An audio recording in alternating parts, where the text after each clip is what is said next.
Good afternoon. Spain's top bankers have a message for the government. If you want more people to rent homes, give landlords a good reason to rent them out. The Bank of Spain is urging ministers to launch new compensation schemes that would reward landlords for putting their properties on the rental market and help solve the country's housing crisis.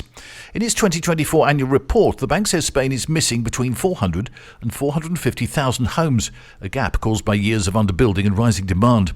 But the report points to a clear solution: make it worthwhile for property owners to rent out their flats and compensate landlords for offering long-term affordable rentals, especially in areas where housing is scarce and prices are surging.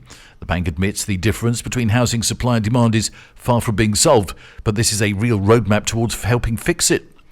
A study by data analyst Mabrian indicates 32.2% of holiday lets advertised in the Balearic Islands do not have a license and are illegal. The Barcelona-based company's study was conducted using artificial intelligence and detailed monitoring of platforms such as Airbnb, Booking.com and TripAdvisor. The analysis was based on listings collected in March, and the results showed that there were some 7,000 properties without a license in the islands. The study tracked the identifier of property owners. Cases were detected on major property owners hidden under the names of an individual, supposedly to generate trust or a sense of proximity to the client.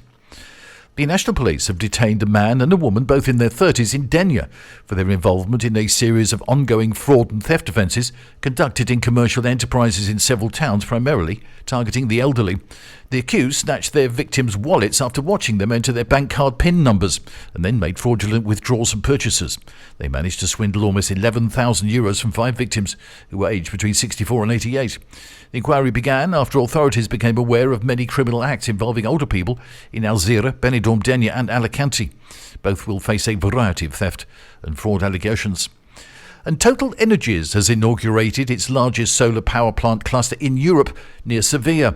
It consists of 5 projects that will produce renewable electricity equivalent to the consumption of over 150,000 homes and will save some 245,000 tonnes of CO2 emissions in a year.